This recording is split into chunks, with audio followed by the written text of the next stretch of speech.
Hey guys, welcome you all. This is me Neha. तो आज तो मेरे फेस पे आपको बहुत ज्यादा खुशी दिख रही होगी। मैं बहुत ज्यादा खुश हूं भी, क्यों ना हूं। IBPS क्लियर कर लिया है, वो भी फर्स्ट अटेम्प्ट में, वो भी विद इन 30 डेज। देखो, एग्जाम क्लियर करना it's not a big deal, but उसके लिए आपको 1 ईयर 2 ईयर देने पड़ते हैं, बहुत ज्यादा मेहनत डालनी पड़ती है। मेहनत मैंने की है, लेकिन 30 डेज में मैंने ऐसा क्या किया, you trust me, with in 30 days मैंने एग्जाम क्लियर किया है। इसके पहले तो मैं क्लूलेस थी, मुझे नहीं पता था एग्जाम क्या है, क्या पूछा जाता है, कैसे क्वेश्चंस हैं, बट मैंने 30 डेज में ऐसा क्या किया कि मुझे रिजल्ट मिल गया।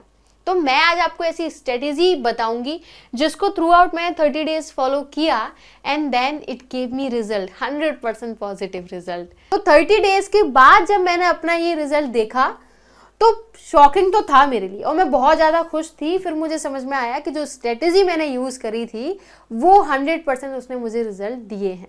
बिकॉज आप ऐसे ही प्रिपरेशन करोगे ना तो आपका काम नहीं होगा। आप प्रॉपर स्ट्रेटेजी के साथ, प्रॉपर प्लानिंग के साथ जब आप किसी एग्जाम की प्रिपरेशन करते हो तब आपको समझ में आता है। मुझे स्ट्रेटेजी फिगर आउट करने में टाइम लगा, बट जब मैंने फिगर आउट कर ली है तो आप वो करोगे, मैं आपको बताऊंगी and definitely it will give you 100% result. It has given me, I am living example of that strategy, tested and proven है, right. So this is my result. Congratulations, you have been provisionally shortlisted for online main examination expected to be held on 29/11/2025। मैंने result देखा तो it was shock for me, because खुशी थी मुझे कि अरे हो गया, 30 डेज में हो गया, इससे अच्छी बात क्या हो सकती। फिर स्ट्रेटेजी ने जो काम किया है ना वो तो बहुत ज़बरदस्त है। तो आज मैं आपके साथ स्ट्रेटेजी शेयर करूंगी एंड क्या सोर्सेज मैंने यूज़ किए हैं वो भी मैं आपको बताऊंगी। So this is our first step. जब भी मैं सोचती हूँ ना कि मुझे किसी भी एग्जाम की प्रिपरेशन करनी है तो मेरे दिमाग में एक ख्याल आता है कि पहले उस एग्जाम को समझ लिया जाए, राइट। उसके बाद कोई सेकंड स्टेप लिया जाए। तो सबसे पहले आई अंडरस्टैंड माय एग्जाम कि हाँ मुझे बैंकिंग की प्रिपरेशन करनी है। तो इसका सिलेबस ये है, पैटर्न ये है, इस तरीके से क्वेश्चन पूछे जा रहे हैं। बिकॉज देखो, पैटर्न ऑलमोस्ट सारे एग्जाम का सेम होता है, राइट। अगर आप SSC की बात करो, ओके, SSC में भी इंग्लिश आती है, रीजनिंग आती है, मैथ्स आता है, GS आती है, बैंकिंग में भी इंग्लिश रीजनिंग आती है, but there is world difference between SSC reasoning and English reasoning. कहने को दोनों में रीजनिंग आती है, बट कोई मैच नहीं है, कोई कंपैरिजन नहीं है। SSC की रीजनिंग अगर यहाँ है तो फिर बैंकिंग की रीजनिंग यहाँ है। तो मैंने इसे यहाँ तक कैसे कवर किया है, मैं I was preparing for SSC and मुझे बैंकिंग की करनी थी। तो 30 डेज में मैंने ऐसा क्या किया कि ये गैप फिल हो गया, वो मैं आपको बताती हूँ। तो मैंने सबसे पहले अपने एग्जाम को समझा। एग्जाम को समझने का सबसे अच्छा तरीका, कोई वीडियो नहीं है, कुछ नहीं है, कोई बुक नहीं है, सेल्फ एनालिसिस है, जो कि आपको mock test, most expected paper, banking में मेमोरी बेस्ड पेपर होते हैं, राइट। इससे अच्छा आपको कुछ नहीं मिल सकता। आप मॉक टेस्ट दो, आपको पता पड़ेगा किस टाइप से क्वेश्चन पूछे जा रहे हैं। SSC की इंग्लिश और इसकी इंग्लिश में स्लाइट डिफरेंस है, बट वो स्लाइड ही बहुत ज़्यादा ब्लंडर क्रिएट कर देता है। पॉइंट 1 से भी गए ना तो सिलेक्शन से तो चूक ही जाते हैं।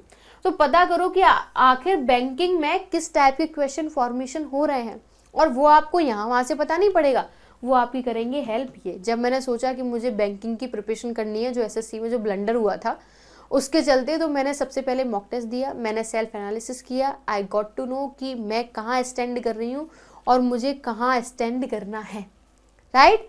तो ये बेस्ट वे है टू फिगर आउट। अदरवाइज आप किसी भी टीचर को देख लो, ये जो बताएगा ना वो कोई और नहीं बता सकता। तो सबसे पहले एग्जाम को समझना बहुत ज़रूरी है। Then choose your sources wisely. Sources का मीनिंग मेरा है यहाँ है study material, like book. Market में बहुत सारी बुक अवेलेबल हैं, जो ऑनलाइन टीचर्स पढ़ा रहे हैं उनकी बहुत सारी बुक है, पब्लिकेशन हाउसेस की भी बुक्स हैं, बट आपको सारी बुक्स से नहीं पढ़नी है। आपको अपने घर में अपनी पढ़ाई के लिए 4 बुक्स खरीद के नहीं लानी है, एक बहुत से बहुत 2 बुक, 1 या 2 से बुक आप ज़्यादा कर लोगे ना तो कुछ नहीं होने वाला है। आपने 4 पेजेस इससे उससे पढ़े और रिवीजन के टाइम तो भूल ही जाना कि रिवीजन हो पाएगा, सपने में होगा फिर तो वो रिवीजन नहीं हो पाएगा। तो 1 या 2, बहुत से बहुत 2 बुक होनी चाहिए। मैंने थ्रू आउट माई प्रिपरेशन सिर्फ 1 बुक यूज़ करी है, दैट इज़ ब्लैक बुक। अगर आप 1 बुक को भी बहुत रिलीजियसली पढ़ लेते हो तो किसी दूसरे की ज़रूरत नहीं पड़ेगी, ठीक है। टीचर भी बहुत सारे हैं, ऑनलाइन टीचर्स भी, ऑफलाइन। आप देखो आपको किसका टीचिंग मेथड बेस्ट लग रहा है। देखो सबके टीचिंग मेथड बहुत बेस्ट है, सब एक से बढ़कर एक टीचर्स हैं, बट हमें किसका समझ में आ रहा है ये हमें जानना बहुत ज़रूरी है, बिकॉज हम ऐसे टीचर से पढ़ते हैं ना जिसकी टीचिंग मेथड हमें समझ में आ रहा है, जिसके पढ़ाने का अंदाज बहुत अच्छा है, एंड हम कनेक्ट कर पा रहे हैं।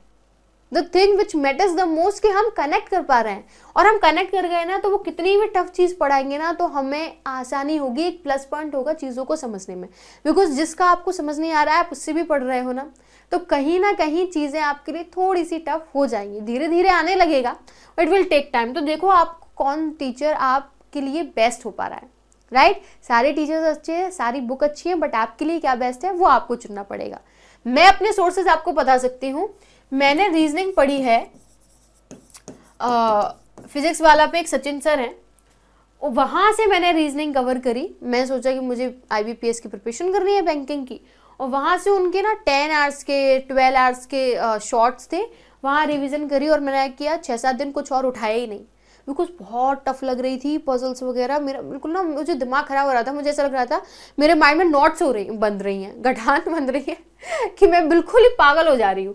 बट फिर वो 6-7 दिन बहुत अच्छे से दिए ना तो चीज़ें मेरे लिए आसान हो गई। तो जो चीज़ टफ लगती है उसको 2-4 दिन भर के दे दो कि लो भैया, और हो जाएगा काम। आप देखना मेरे साथ हुआ है, इसलिए मैं बता रही हूँ आपको, राइट? तो रीजनिंग के लिए वो, मैथ्स के लिए करियर डिफेंडर के एक सर है कौशिक मोहंती, करियर डिफेंडर करके हैं, ठीक है। वैसे तो मैं एक ऑफलाइन टीचर से पढ़ती थी SSC के लिए, फिर मुझे समझ में आया कि बैंकिंग और इसमें डिफरेंस है। आपको लगता है कि नहीं है डिफरेंस? यहाँ टिप्स एंड ट्रिक्स, बैंकिंग जो खेल है वो टाइमिंग का खेल है। इवन तो आपको सारे क्वेश्चंस आते हैं, बट अगर आप टाइम टू टाइम सॉल्व नहीं कर पा रहे हो और सेक्शन का टाइम ऑफ हो जाएगा, राइट, तो आप क्या मतलब निकलेगा कि आपको सारे आ रहे हो? आप देखो तो कितनी जल्दी आप क्वेश्चंस को अटेम्प्ट कर पा रहे हो, तभी तो बात बनेगी। तो मैथ्स के लिए हो गए। इंग्लिश के लिए I was preparing for SSC, तो रानी मैम थी। फिर मैंने निमिषा बंसल मैम को चूज़ किया, बिकॉज वो ठीक थी, बढ़िया, बहुत अच्छी थी, इनसे अच्छा मुझे आज तक कोई नहीं लगा। फिर मुझे लगा कि थोड़ा सा पैटर्न चेंज है, एडिटोरियल वगैरह से हेल्प मिलती है, तो फिर मैं निमिषा बंसल मैम पर शिफ्ट कर गई, तो वहाँ मुझे हेल्प मिली। तो अपने सोर्सेज जब आप वाइजली चूज़ कर लेते हो ना, तब जाके जो 2 पहले हमने स्टेप्स देखे हैं वो फ्रूटफुल होते हैं, अदरवाइज नहीं होंगे। ओके, फिर नोट्स, अगर आप इसको स्किप कर जाओ, समझ जाओ कि आपने अपना सब कुछ स्किप कर दिया है, फिर कुछ नहीं होने वाला आपका, राइट? जब मैंने पता है GS के नोट्स नहीं बनाए थे और 2 मंथ्स मैंने बिना ही नोट्स के पढ़ा, तो मुझे पता पड़ा कि मैं जहाँ थी मैं वहीं हूँ, उससे नीचे गई हूँ, ऊपर नहीं गई, क्योंकि 2 महीने बाद मेरा दिमाग भी तो खराब हो गया, कितना पढ़ने के बाद कुछ नहीं मिला। बिकॉज जब आप नोट्स बना लेते हो, आपको अपनी हैंड राइटिंग का ना बहुत अच्छे समझ में आता है।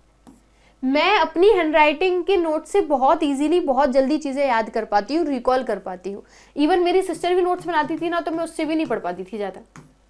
धीरे धीरे मुझे हैबिट हो गई, तो तब जाए काम हुआ। लेकिन मैं अपने हैंड रिटन नोट्स प्रेफर करती हूँ। अगर आपको लग रहा है कि टाइम नहीं है आपके पास, तो फिर आप क्या करो, आप हार्ड कॉपी मेंटेन करो, ना कि PDF और PPT जो आपकी मोबाइल, लैपटॉप और कंप्यूटर से पढ़ोगे, वो हार्मफुल हो जाएंगी, ठीक है?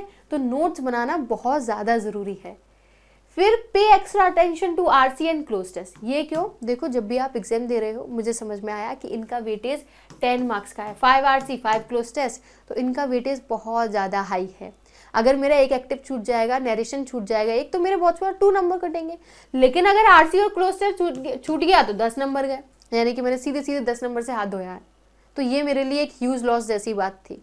तो मैं ये देखती हूँ ना कि वेटेज किसका हाई है, उसके अकॉर्डिंगली मैं फिर उस टॉपिक को बहुत ज़्यादा अच्छे से पढ़ती हूँ, वरना तो नहीं होगा। क्योंकि मैंने एक्टिव की है बहुत अच्छे से, लेकिन क्वेश्चन तो एक ही आना है ना, बहुत से बहुत 2 आ जाएंगे। लेकिन अगर मैंने RC कर लिया तो 10 नंबर तो पक्के हो रहे हैं मेरे। तो मैं ये ध्यान देती हूँ। और सबसे बड़ी बात मैं ये करती हूँ कि मेरा कोई सब्जेक्ट फेवरेट है ना, तो मैं इस पर बहुत अच्छे से ध्यान देने लग जाती हूँ।